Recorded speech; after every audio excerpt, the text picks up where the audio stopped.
Gracias, mami. Escuchar este mensaje te toma más tiempo que abrochar tu cinturón o la sillita de tu hija o hijo. Un clic que salva. Ministerio de Transporte, Gobierno de la Provincia de Buenos Aires. Todo lo que hay bajo el cielo. Globalización con características chinas. De Juan Facundo Musiacchia. Un ensayo imperdible para conocer la política exterior china en el nuevo tablero mundial y su incidencia en la Argentina y Sudamérica. Conseguilo en librerías y en edicionessicus.com.ar. Te esperamos en nuestra librería café en Adolfo Alsina 685, Capital Federal. Ediciones Sicus. Libros para una cultura de la integración. Siempre soy con Daniel Tonietti.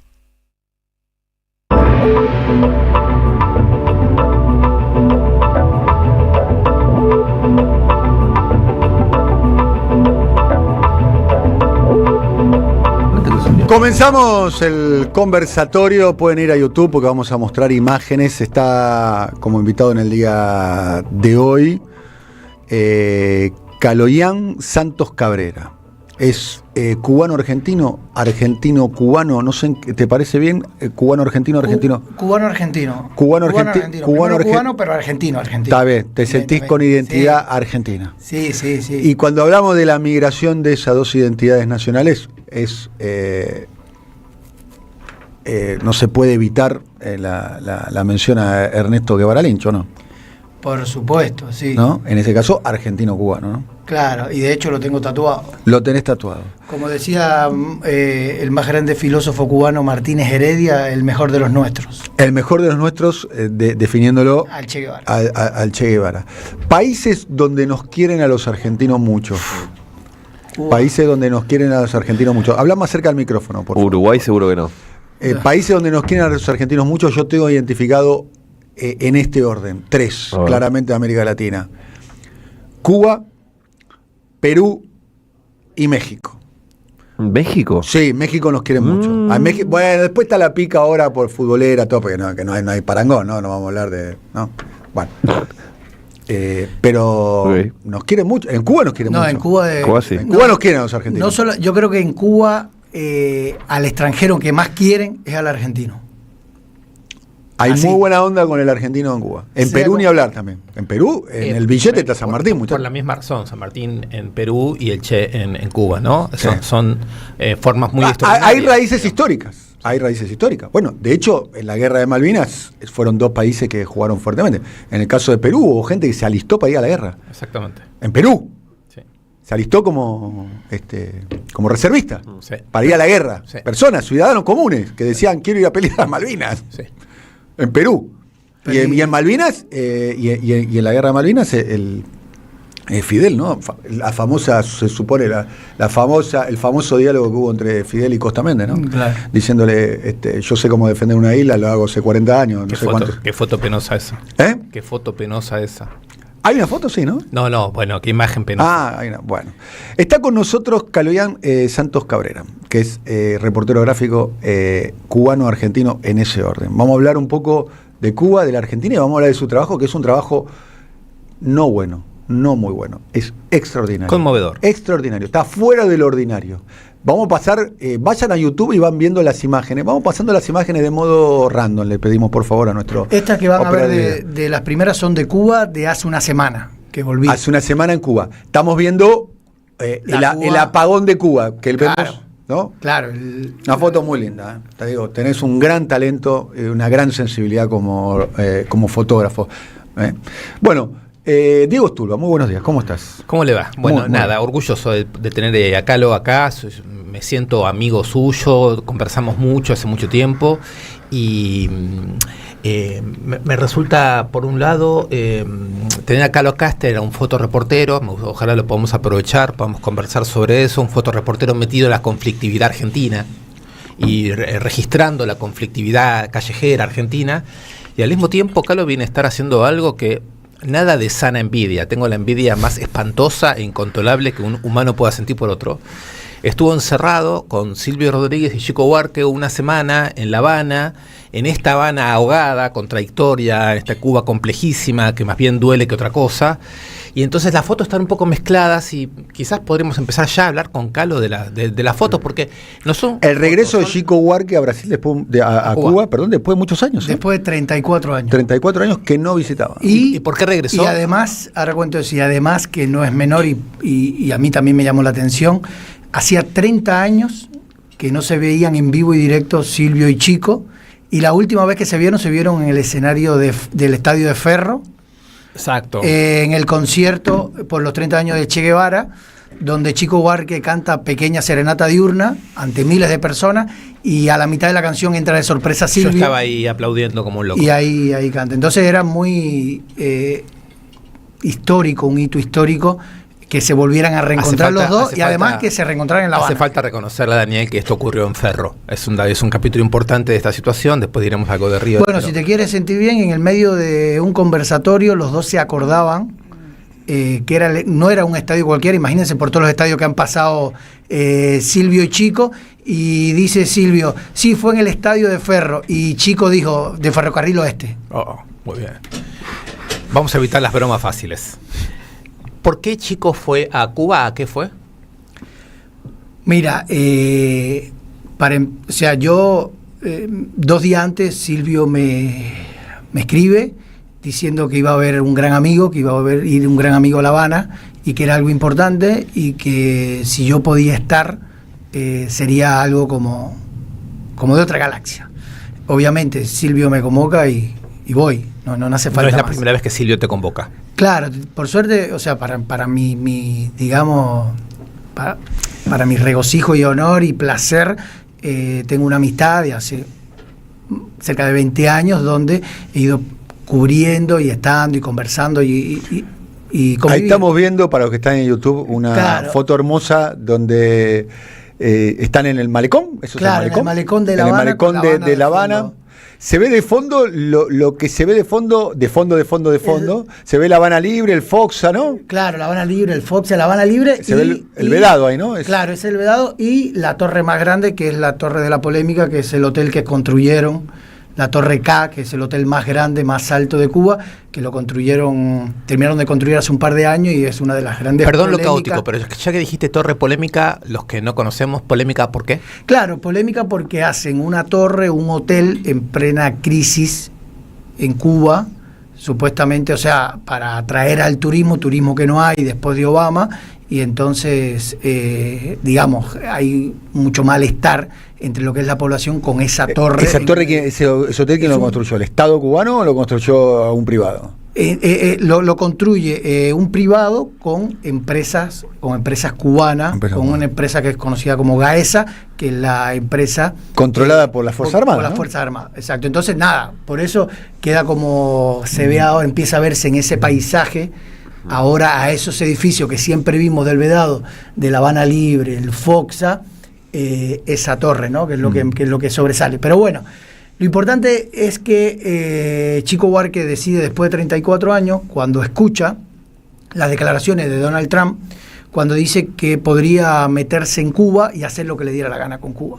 Paralelamente, es conocido que Silvio escribe en su blog un comentario diciendo que si se meten, él pide su fusil AKM, y no lo dice en serio. Después sale la imagen de acá es la Kalashnikov, ¿no? La Kalashnikov, claro, y que el emblema del fusil soviético, y después sale la foto de Silvio recibiendo ese fusil. Chico Buarque nos cuenta que lo remueve escuchar eso de Donald Trump, y después de unos días escucha Sueño con serpientes, la versión de Mercedes Sosa con Milton do Nascimento, y algo de lo que yo me enteré, que me dice Silvio ahí, con arreglo de Charly García. Y entonces la escucha y dice, yo tengo que grabar esto, piensa en decirle a Silvio y que cada uno grabe su parte, y después Chico dice, no, yo tengo que ir a Cuba. Y cuenta Chico que él a veces sale caminando y hay gente contraria a lo que él piensa, que le grita en la calle que se vaya para Cuba, que lo ofende y vaya a Cuba. Entonces él graciosamente me dice, y le hice caso y estoy acá.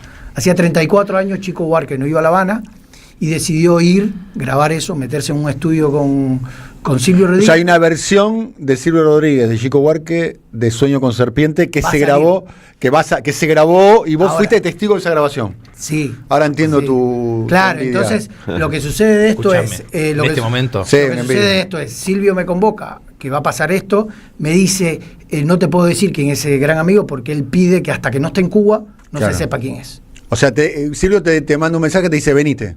Claro.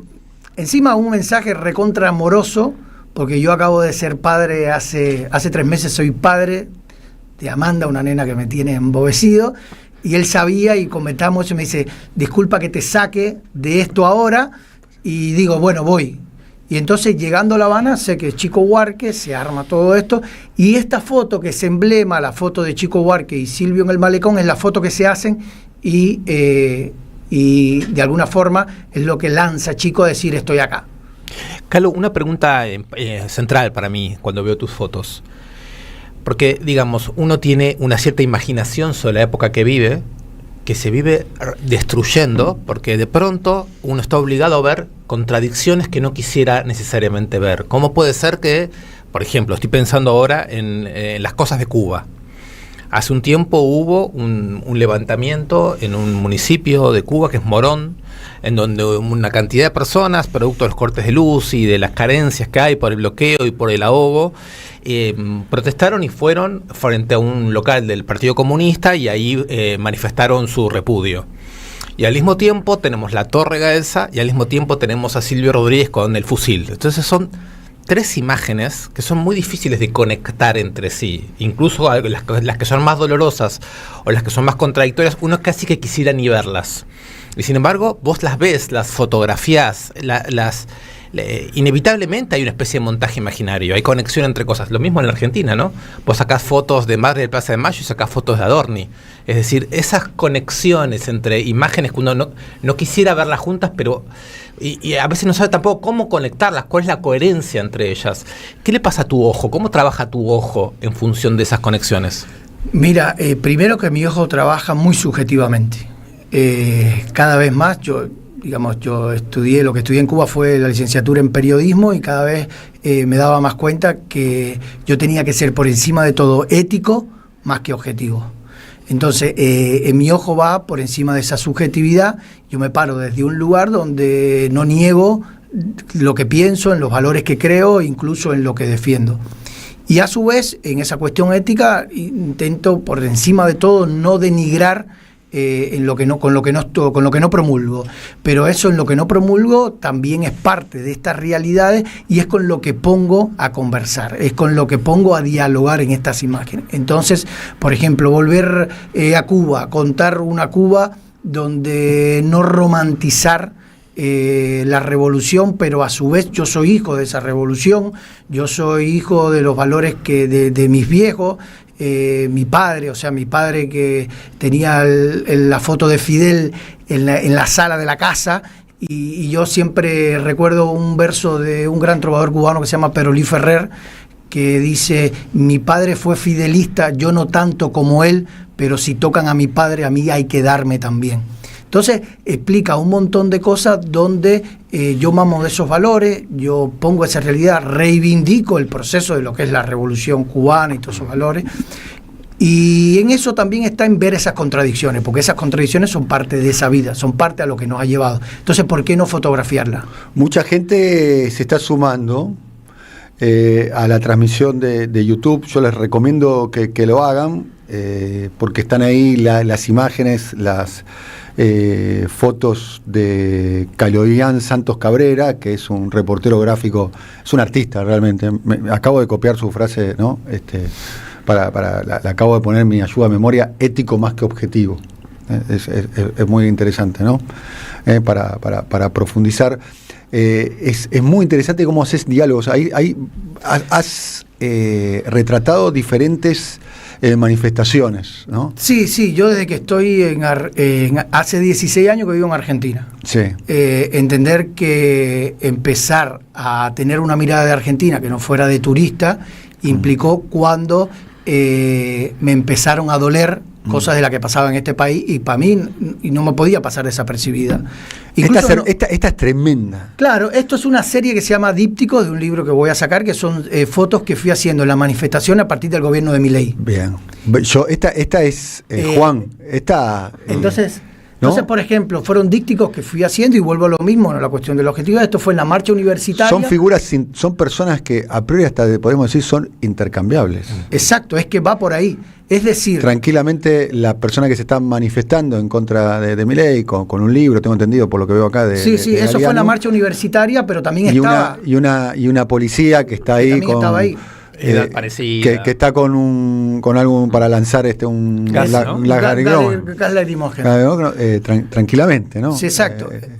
Entonces, esta cuestión de ir mirando la marcha más allá de reportar lo que pasa es armar mi propio discurso de dónde a mí me preocupa, dónde a mí me duele, y ver esta grieta de la que siempre se habla, que está recontramarcada. Entonces yo construyo esta imagen, yo no digo esta es la realidad, yo digo esta es la realidad que yo estoy viendo, y voy a una marcha, cubro, mando a los medios que tengo que mandar la foto que te piden editorialmente esos medios, y después voy armando estos dípticos que va pasando. Y en esa mirada, por ejemplo, cuando pasó con lo de Pablo Grillo, que yo pueda tener la foto del gendarme que le dispara a Pablo Grillo, es porque estaba pensando en estos dípticos.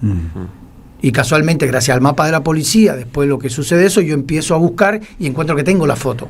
Pero a priori, obviamente, yo no sabía que ese era gendarme. Pero justamente pensando en buscar o relatar desde mi mirada qué es lo que está pasando, o qué es lo que me duele o lo que me preocupa a mí, más allá de la objetividad de lo que está sucediendo. Esta conexión que estás haciendo, en donde, como remarca Daniel, hay una mirada ética, al mismo tiempo hay una mirada estética, y en la articulación con el mapa de la policía, que permite reunir una cantidad de imágenes que están haciendo para probar de dónde salió el disparo que le dio a Grillo, que ese cruce muestra que es ético, estético y político el tipo de enfoque que haces vos. Sí, por supuesto. Yo reivindico un montón la cuestión de una mirada sociopolítica. O sea, para nada, obviamente, que la cuestión de la política ni nada de eso. Vengo de un país donde la política ha sido comida. Llego a otro país donde entiendo la política como una herramienta de transformación social. Yo, por ejemplo, les hablé de mi viejo, pero reivindico un montón mi viejo, y, por ejemplo, reivindico un montón, gracias a la charla de una madre adoptiva que tengo, argentina, Gloria Poyola, de las cuales de chiquito verla discutir de política con mi viejo cuando se reunían en Cuba o acá, o de tener nuestras discusiones defendiéndolo acá políticamente, y eso nutrirme un montón de pensar hacia dónde miro, desde dónde saco mis propias conclusiones, puede estar errado o no, y esa es la foto que se arma, y lo último es el clic. Hay una construcción de esa fotografía en mi cabeza, que es lo que yo voy a recortar de esa pequeña realidad, y lo último es el clic, y el japonés que está dentro de la cámara hace las cuestiones técnicas. El japonés que está dentro de la cámara. Nosotros, que es lo que queríamos saber exactamente, cómo es que una máquina puede copiar una imagen, y era un japonés. Sí, hay un japonés tremendo. Un pequeño japonés, un japonés además, la técnica japonesa. El que habla es Kaloyan Santos Cabrera.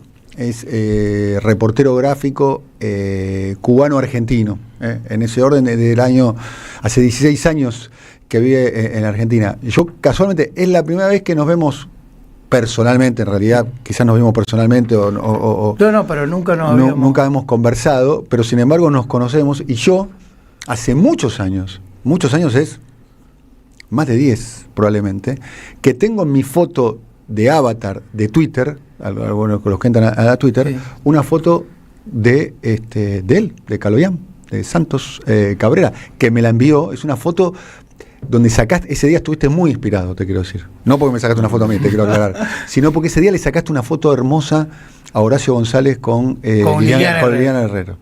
Esa foto muy, pero muy linda. Esa foto fue el 13 de abril del año 2016.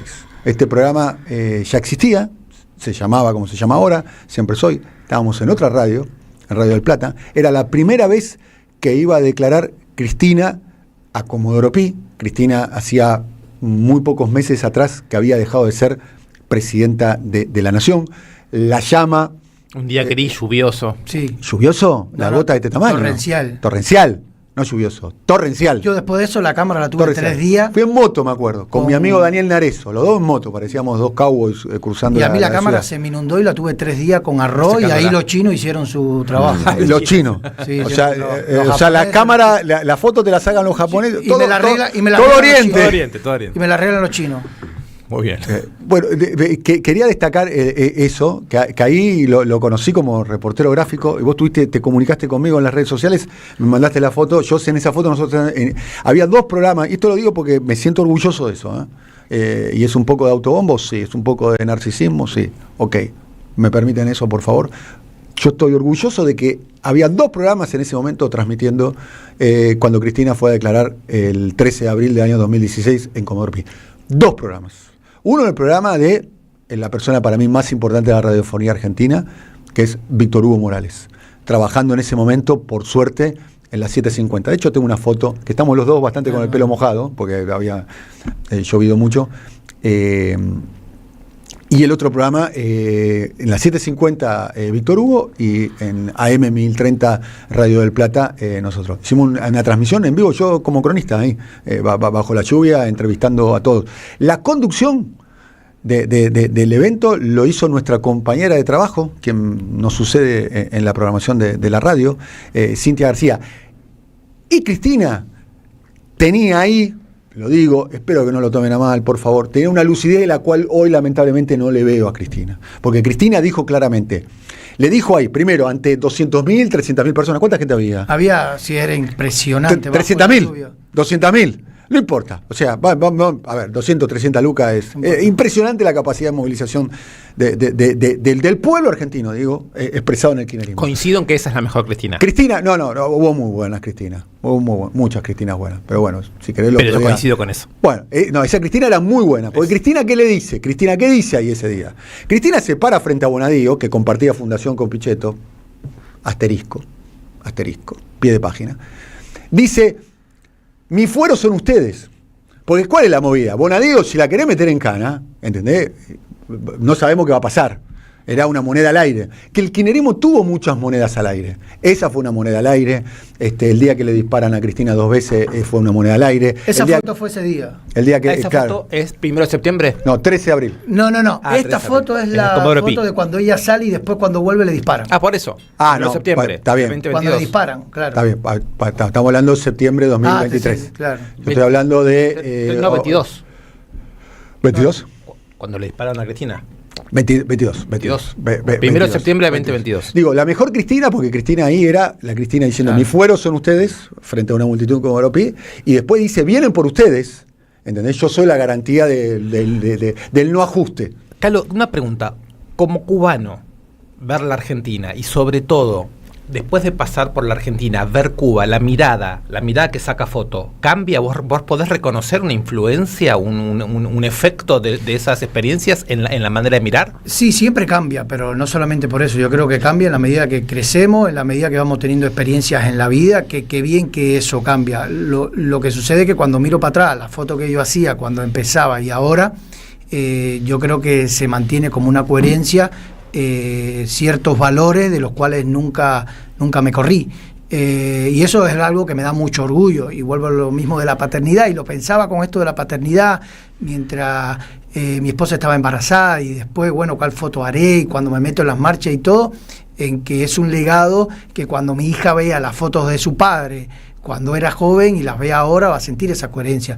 Entonces implica que esa mirada va cambiando, y justamente en función de una dialéctica. Y lo que sucede, por ejemplo, con Cuba y Argentina, es que yo me fui construyendo mi propia patria.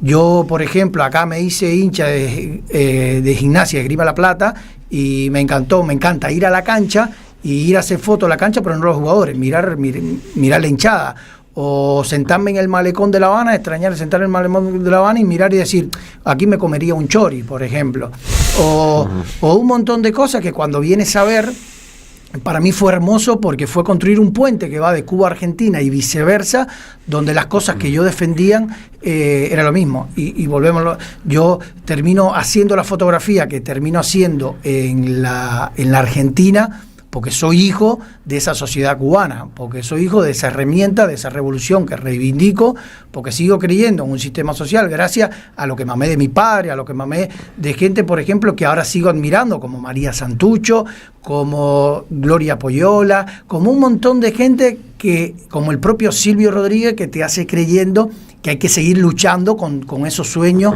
de serpiente, como dice la canción, y que eso implica justamente no hacérselos mudos, no hacérselos ciegos, y que éticamente poder mostrar con lo que no estamos de acuerdo, con lo que nos gusta, con lo que no nos gusta. En un artículo que escribiste vos, si yo recuerdo bien, en 2 momentos distintos del texto decís sueño trunco y por otro lado decís sueño con serpientes. Entonces me quedó esa pregunta.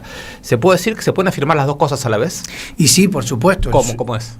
Por supuesto, el sueño con serpientes sí, es tremenda la canción, porque aunque ya es un himno y uno la conocía y la hemos escuchado un montón de veces, ahora durante esa semana escucharlos a Silvio y a Chico, por ejemplo, estar ahí mientras ellos repasaban la letra. Muy familiar. O sea, yo estaba ahí con la cámara, podía hacer fotos, pero también podía meterme. Ellos conversando sobre la letra de esa canción, una canción que escribe Silvio con sus 20 y piquito de años, siendo un tipo machacado en Cuba en ese momento, no comprendido en Cuba en ese momento. La foto que estamos viendo ahora, discúlpame la digresión, ahora retomamos con el Silvio, no quiero pasar por alto, es una foto... No, es mi foto emblemática de mis años en Foto del Argentina. Mors, hermosa foto donde está la sonrisa, Tati ¿no? Almeida y Estela, ¿no? Volvemos a un paréntesis. Es lo que te decía, si yo no sintiera Argentina como una patria propia, yo no hubiese visto en ese acto esa foto. Porque del otro lado, ahí mismo, con esa foto, en esa misma escena, estaba saliendo Alberto, Lula, Pepe Mujica y Cristina. Y mientras todos los reporteros le estaban haciendo esa foto, que era la foto de la noticia, yo veo en un costado que habían salido Estela y Tati ante una multitud y estaban sonriendo. Si a mí no me hubiese, sentido como yo empecé a sentir por este país, yo nunca hubiese advertido que era simbólica esa sonrisa y que era de mucha fuerza, porque a pesar de todos los palos que le dio la vida, esas mujeres en esa plaza donde habían pasado una ronda, ahora estaban sonriendo con un bastón y no les habían ganado. Milton Nascimento. No, este es Silvio. Silvio Este con es Silvio, Milton. la versión de Silvio. La versión de Silvio. Después es increíble, bueno, lo hago como paréntesis porque es increíble en estos 4 días conversando, y Silvio me cuenta que Charlie hizo 2 arreglos para Mercedes, Unicornio. Eso es ahora, los arreglos de Charlie. No, estos arreglos son en la década del 80. Mercedes Sosa. O sea, la versión que conocemos de las canciones famosas que hizo Mercedes, de 2 cubanos, Pablo Milanés y Silvio Rodríguez. Y de Silvio, Unicornio y Sueño con Serpiente. Esos 2, de hecho, en el disco más preponderado de Mercedes de los 30 años, ella incluye Sueño con Unicornio. Los arreglos se lo hace Charly García Mercedes. Y Silvio y Charly no se conocían. Cuando le llega la versión a Silvio, Silvio me cuenta que se volvió loco. Esta es la versión de Mercedes, esta es la que está producida por Charly, ¿no? Y con Milton Nascimento. Y con Milton Nascimento. Dios. No es. Y es muy gracioso porque, gracioso entre comillas, porque Silvio me dice ahora, cuando le cuento, y me dice, muy orgulloso de que los arreglos lo había hecho Charly. Y que ellos nunca se habían visto. Y que se encuentran en el 2005, cuando Silvio viene a tocar en Plaza de Mayo, que toca Sueño con Serpiente, y en la pata del escenario está Cristina llorando. Buscan el video. Y la multitud, momento, y la multitud escuchando ¿Qué eso. país teníamos, boludo? Y que cuando vuelve lo mete a la Casa Rosada. Y esta foto, después busquen esta otra foto. Y ahí es cuando se encuentran, porque de momento está en el despacho presidencial. Dice que estaban Néstor, Charly García, Silvio y Maximiliano Guerra. Y que Néstor estaba como loco con tenerlos ahí, y que hace sentar a Silvio en el sillón de Rivadavia. Y que Silvio miraba y decía, acá el prócer es Charly. Y que cuando le va, le agradece entonces, después de tantos años, a Charly por esa versión. Y Charly le dice, ¿de verdad que te gustó? y se empiezan a admirar uno al otro, y ahora Silvio me cuenta, no solo me gustó, o sea, terminó siendo una canción de él, Los arreglos de Unicornio, en la voz de Mercedes Sosa, esa canción, muy surrealista, muy psicodélica, y después en Sueño con Serpiente, es tremenda. Kaloyan, veíamos en el arranque una foto tuya de La Habana, a oscuras, que calculo que era La Habana. Aprovecho para preguntarte cómo es la situación hoy de La Habana, medio de Cuba, ¿no? La situación es muy tensa, muy jodida, como nunca antes, como nunca en su historia. Yo creo que en la historia de Cuba, después del 59, nunca se había vivido eso. Yo de adolescente viví el periodo especial, los 90. ¿Y esto es más complejo? Esto es peor. Okay. Esto es peor. Tienes cortes de luz de más de 10 horas, tienes una inflación altísima, no hay recolección de desechos de basura, eso es tremendo. Pues si no hay un par de días o capaz que no hay. Pueden pasar semanas y meses sin. Ahí está, por ejemplo, esa foto. Eso es una cuadra completa llena de basura. Todo, no hay transporte público. Y hay un hombre con una remera de Estados Unidos, ¿no? Sí, eso es una problemática que pasa en Cuba de los símbolos de hace un montón. O sea, es muy fuerte luchar contra. Fuimos colonia de Estados Unidos durante medio siglo y después tienes una relación. No solamente estar a 90 millas, sino hay que más de 2 millones de cubanos viviendo allá. Claro. Es más semiótico y complejo lo de la simbología. Pero es la subsistencia diaria de Cuba, sobre todo a partir de enero para acá, de lo que pasó con Venezuela, de que ahora recién entró un barco de petróleo. Para hablar de Cuba y de la situación de Cuba, yo siempre digo de que hay que partir de que hay un bloqueo de hace más de 60 años y que en los últimos tiempos es una asfixia peor con ese bloqueo. Habría que ver qué es lo que pudo haber sido Cuba sin ese bloqueo, y a su vez no dejar de mencionar que hay un bloqueo hacia adentro de una administración, que son los que tienen del gobierno cubano, que a mi modo de ver no está a la altura de la circunstancia y que sigue dirigiendo Cuba o mirando Cuba como si fueran la época de los 60. O sea, y esa época no está. Inflación, basura que no se levanta, corte luz. Me imagino la situación de a punto de estallar en un punto. Sí, siempre está a punto de estallar, pero lo que sucede es que a mi modo de ver, primero no estalla porque hay una base social muy deteriorada, pero todavía quedan unos cimientos sociales. Y hay una formación política. De una formación política y social de lo que fue el propio proceso de revolución que se mantiene. Aún así, a mi modo de ver, también no sé hasta dónde lee el gobierno actual de Díaz-Canel de apretar de la tuerca de esa formación.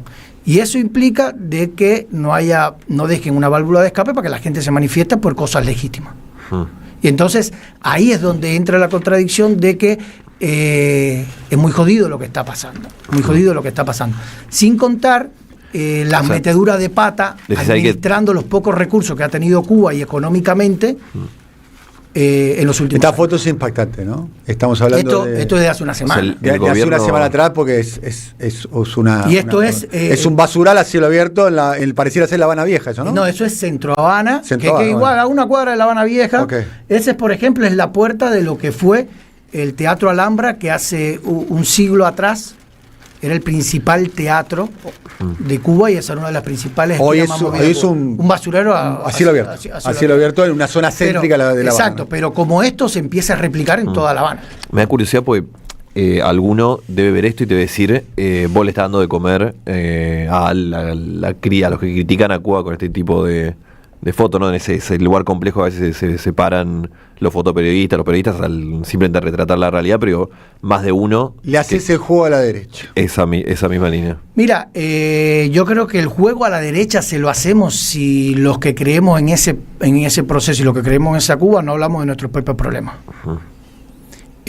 Vuelvo a Silvio, él dice en ese verso ahora que dice que yo hablo de lo imposible porque de lo posible no recuerdo ahora. Se sabe demasiado. Se sabe demasiado, exacto. Entonces, si estos son nuestros problemas, esto está acá. ¿Qué juego le vas a hacer derecho? O sea, yo creo que es peor lo otro, es edulcorar y romantizar esa realidad, como a mi modo de ver sucede desde el discurso del gobierno cubano, y es lo que implica que pueda haber el día de mañana un estallido y de momento preguntarnos qué pasó. Bueno, ¿qué pasó? Que no fuiste a esa raíz, a esa base y hablar de tus propios problemas. No dejes que tu problema te lo agarre otro y hable de eso. Yo no creo mucho en eso de que los trapitos se lavan en casa, ¿no? Los trapitos los lavamos como podemos, pero los lavamos nosotros. Nuestro problema nosotros. Dos comentarios breves, además de adherir profundamente a lo que acaba de decir Kaloyan. En alguna época se decía la verdad es revolucionaria, es decir, la verdad. Confiar en la verdad. Una cosa importantísima, que es la imagen que empieza a aparecer entre el 59 y los años 60, que son Fidel Castro y Ernesto Guevara en La Habana. Un historiador uruguayo que no simpatizaba demasiado con la Revolución Cubana, Metol Ferré, supo ver inmediatamente lo que significaba esa foto. Él sabía que el segundo de esa foto iba a bajar al sur. Desde que vio esa foto dijo: esta es una foto que nos anuncia que ese fenómeno político no se va a quedar contenido dentro de ese país. Uno de esa foto va a bajar hacia el sur. Y toda una generación entendió que ese viaje hacia el sur estaba previsto. Y la Revolución Cubana, desde ese entonces, no es un fenómeno solo nacional. Fue un fenómeno regional, continental, que abarca la Argentina proyectivamente de una manera muy contundente. Entonces, este argentinismo-cubanismo que nos trae Calo ahora, a mí me permite retomar la idea de cuando estamos viendo lo que pasa en Cuba y lo que estamos viendo en la Argentina, como la foto esta de Maradona con el Che, para los latinoamericanos supone un eje emancipador fundamental, que no permite que uno pueda decir una cosa es esto y otra cosa es esto. O sea, esa desconexión fue políticamente preparada por el terrorismo de Estado. Algo más, menos solemne, menos, vamos a decir, también menos triste, porque pensar en Cuba hoy y no estar triste es a desconfiar, ¿no? Por supuesto, perdón. O sea, esas imágenes cuando la hago, por ejemplo, esa del basurero, quizás otros van y denigran ese país. Yo no denigro, no por nada. ¿Entiendes? Yo hago esta realidad contra esto lo que tenemos que batallar y luchar, y estos son nuestros problemas. Clarísimo. Invito a una fiesta que se va a hacer el 24 de abril, es decir, el viernes que viene, en el marco del Bafisi. Es una película que hace cine para actores y que sirve para financiar películas. Se va a hacer en Alsina 1475 desde las 22 horas. Van a haber una cantidad de eventos, hace el nombre Hitchcock. Van a haber una cantidad de Este viernes que viene. ¿Vos vas a tirar unos prohibidos? Yo voy a bailar. Vamos miércoles, viernes este. Pienso bailar arriba de una mesa, así que los que baila quieran salsa, ver. baila salsa. ¿Podés repetir Salsa el y lugar, yo por son favor? dos ¿Podés cosas repetir que el no se lugar, conocen. por favor? Sí. ¿El lugar y la hora? Ahí sí, se me fue, ahí te lo busco. Bueno, Mientras Kaloyan vos hablas, te lo busco. Santos. Acá está. Es Alsina 1475. En Muy fin. bien. Muy bien, si quiere alguna información, puede ir a alguna red social, algo, ¿no? Y debería, sí. Bueno. Después mañana lo repetimos. Dale, por la duda que alguno no pudo notar. Tomar nota. Bueno, Kaloyan Santos, muchas gracias por venir. Realmente mucha gente viéndonos, hay que decir, en realidad mucha gente escuchándote, Kaloyan, y viendo tus imágenes, realmente impactante. Estás haciendo un gran trabajo, un gran testimonio de varias épocas y de esta época, ¿no? Que me imagino que de esta época debe ser, siendo vos cubano y argentino, con todo lo que está pasando en Cuba y con todo lo que está pasando en la Argentina, y con la sensibilidad que tenés, estoy seguro que tenés mucho trabajo por delante, mucho testimonio para dar. Gracias por venir. No, gracias a ustedes por la invitación, gracias a Diego por la conversación permanente que tenemos siempre. Y sí, es un reto. Yo creo que mi mayor obsesión es dejar una memoria muy subjetiva de esta realidad que estamos viviendo. Excelente. Gracias, Kaloyan. Nos estamos yendo. 3, 2, 1. Gracias, Juan Luis González. Nos vemos a las 7 con Diego Stulbark en Postdata por YouTube. Los Osos Grafton, capítulo especial. Hoy viene Facundo Milman, la persona más conoce. Me encanta, van a hablar de judaísmo. Milei, judaísmo, Israel, Wanish, a todos los conoce aparte. Facundo, un momento muy Nosotros especial. lo entrevistamos acá. Sí, claro. Hay que prestar mucha atención a la dieta de los osos de Grafton. A la dieta de los osos de Grafton. A lo que de gluten, es extraordinario. Sí. Próximamente voy yo a los osos de Grafton. Sí, claro, se viene. Estás invitado, Daniel. Estoy invitado, estoy en la lista negra de... No, además con un temón. Por favor, voy a ir con el puño lleno de verdades. Gracias, querido amigo Juan, gracias, Diego Stulbark, gracias, Kaloyan, muchas gracias a todos.